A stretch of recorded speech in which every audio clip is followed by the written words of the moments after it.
এবার একটা বিয়ে তো করতে হবে। এত পড়াশোনা করে কি হবে? হ্যাঁ, সেই তো শ্বশুর বাড়িতে গিয়ে রান্নাঘর সামলাতে হবে, বাচ্চা মানুষ করতে হবে। শোনো, বাবা বলে দিয়েছে এই রোজ রোজ অফিস থেকে এত রাত্রি করে বাড়ি ফেরাটা এবার বন্ধ করতে হবে। শোনো, মেয়েরা যদি এত ছোট ছোট ড্রেস পরে তাহলে ছেলেরা তো অসুবিধা ঘটবেই।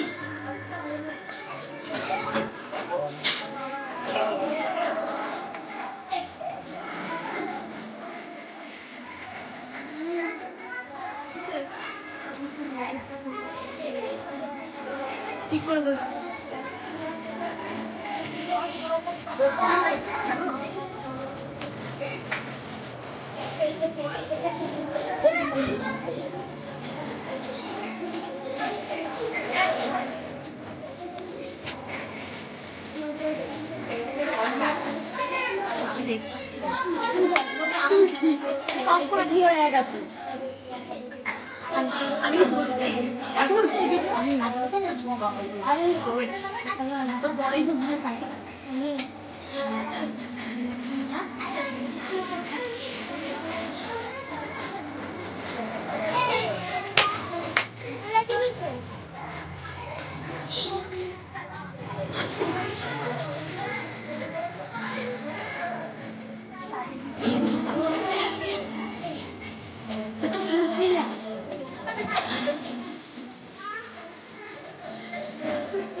আমার সমস্ত মিথ্যে পোশাক ছুঁড়ে ফেলে দিয়ে আমি হয়ে উঠবো সেই অসামান্য বৈঠের মতো থাকবে আমার গোলাপি, দু চোখে জ্বলবে ভীষণ আগুন, কপাল ঠিকতে বেরোবে ভয়ঙ্কর তেজরশ্মি, হাতে ঝলসে উঠবে সেই খড়গ, দু পায়ের উপরে বেজে উঠবে রণদুন্দুভি, নৃশংস অস্ত্র হাসিতে ভরে উঠবে আকাশ, দেবতারাও আতঙ্কে স্তব্ধ হয়ে বলতে থাকবে বাবি পুত্র ভয়ঙ্কর মুক্তকে সিং চতুর্ভুজং কালিকাং দক্ষিণাং মুন্ডমালা বিভূষিতাং।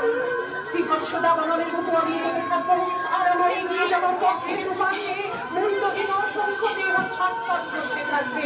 সভ্যতার দেহ, প্রগতির দেহ, উন্নতির দেহ, সমাজের দেহ।